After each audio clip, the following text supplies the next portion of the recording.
Hi guys, welcome back to my channel. In today's video we're going to be looking at fiancé visas. I've been doing many videos about family preference categories and immigration to the United States of America, and I decided to make a video about fiancés, that's US citizens trying to bring in their fiancés to the United States, where they would have to get married. So I'm talking about the process of making this video. Is all about the steps that are involved in bringing your fiance to the United States of America.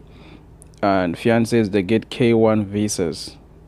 Fiancés do get K-1 visas. So let's dive into the steps and see what exactly these US citizens need to do. So step number one, you have to file in the I-129 form. So you file in the I-129 petition. That's step number one. And I made a video about the types of petition people can file in with the USCIS. So this is one of them. For K-1 visas, you file in the I-129F petition for alien fiancé. According to the form instructions, this form asks USCIS to recognize the relationship between you and your fiancé. To review they review the form, so the USCIS would have to review your application. 3, if you establish your eligibility, they would approve your application.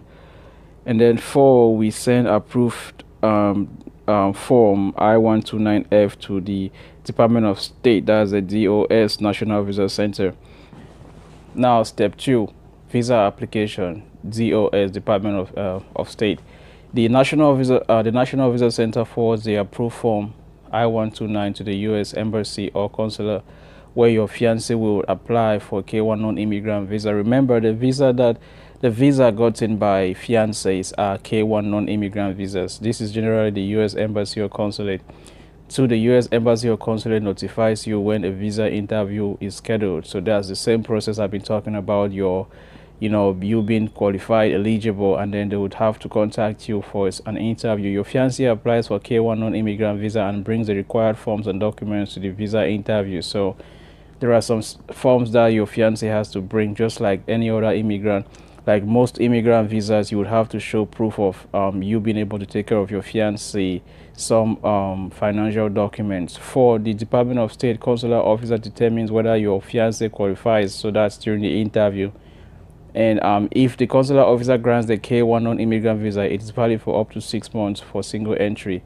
If the consular officer does not find the relationship between the bona fide, Department of State will not issue the K-1 non-immigrant visa and instead will return the forms to the USCIS. So that's for case where there might be some issues. So step 3, inspections at the port of entry. This is general for every other country. So if the Department of State issues the K-1 non-immigrant visa, your fiancé travels to the United States and seeks admissions at the port of entry while K-1 non-immigrant visa is valid. As with any visa, a K-1 non-immigrant visa does not guarantee admission to the United States. Like, it's obvious, everyone knows this one. Step 4, now this is where it's very important. You guys are required to get married within a certain period of time for her to be eligible to apply for her green card, or for him or her to be eligible to apply for their green card. Step 4 is imperative. So if your fiancé is admitted with the K-1 non-immigrant, you and your fiancé have 90 days to marry each other. So you guys have 90 days to get married when your fiancé is in the United States of America. It's very important for you to take note of this one.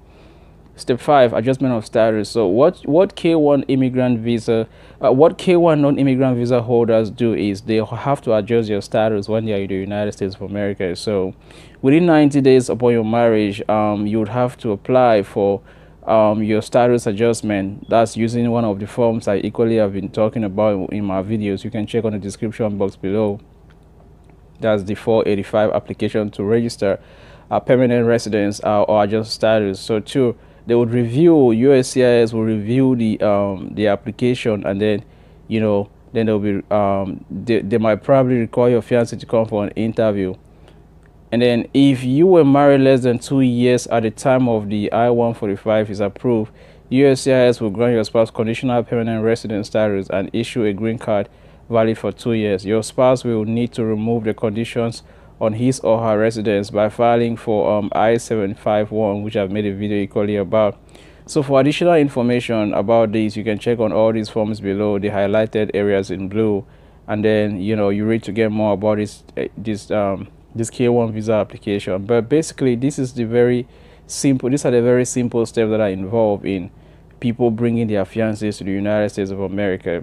And for every person that has been looking forward to doing this, then I guess you just have to sit down, get your paper and your pen, and follow the steps.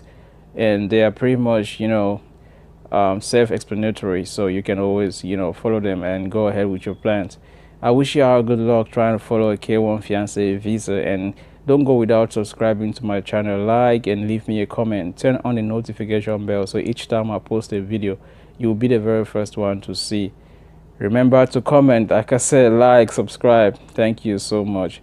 I appreciate your time, and I'll be seeing you in my next one.